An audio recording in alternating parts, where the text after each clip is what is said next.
Naku, Iris! Tulog pa si Harry. Huwag kang mag-alala, magigising din yan for breakfast. Tita, magaling na po ba kayo? Baka dapat magpahinga po muna kayo, ah. Ay, nako, Iris. Alam mo, wala naman talaga akong sakit eh. Napilitan lang ako magpanggap para sumunod sa akin si Harry. Alam mo ba, tama ka? Hindi niya talaga ma-resist ang mother in distress. Kaya pala sobrang depressed ni Harry. Nag-goodbye na talaga siya sa Celine na yun. Talaga? Ang galing-galing ni tita. Maganda na matalino pa. Mas maganda pa kayo sa mga jewelries niyo. Ay, alam mo ba? May mga extra pieces ako dito. Baka may magustuhan ka. Ito. This is nice and sweet, oh, di ba? Ang ganda, tita. Subukan mo. Ilang carats po ito?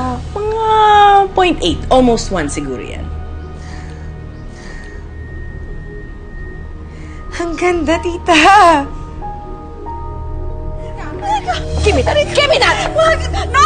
No, my ring, please. No, my engagement ring. Please, Ayaw mong ibigay ito, ha? Pwes sa akin na to! Get everything. But not my wedding ring and my engagement, please. Alam mo ba kung saan ko kinuha yan? Sa asawa ni Arthur Buena. Sa nanay nung Celine na yon. Kulang pa nga yan sa mga dinanas ng pamilya ko sa mga ginawa nila sa amin, ano? Okay lang para makabawi man lang ako kahit konti. Sa totoo nga eh, hindi ko naman ito kailangan eh. Ginawa ko lang yun para saktan siya. Pero baliwala sa akin to. Kung gusto mo, sa'yo na. Ay, meron pa ako mga ibang pieces dito. Ito. Set siya. A ring. Diba? Mahilig ka kasi mag-red. And then tama yung earrings siya. Very dainty, very sweet. Diba? Fresh lang. Parang ikaw. Ma? Naku. Bilis. Magkunwari kang inaalagaan mo ako. Bilis. Naku.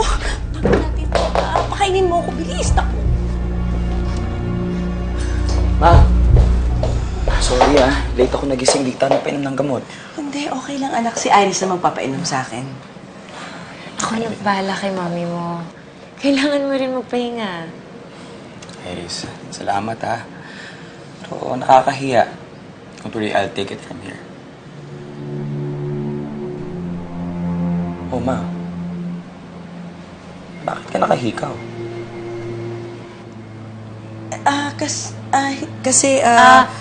Kasi, syempre, alam mo naman si mami mo, di ba?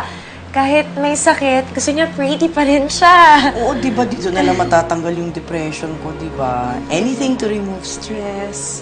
Gusto mo ba, tanggalin ko na lang? No. Kung ayaw mo, sige na. No, Ma. Ngayon yung kakasaya mo, so be it. Okay. From now on, Ma, ikaw na ang priority ko. Naku naman, anak. Natutuwa naman ako na buo na tayo ulit, ha? Huwag mo na ako iiwan, ha? At wala na sa buhay natin yung Celine na yun.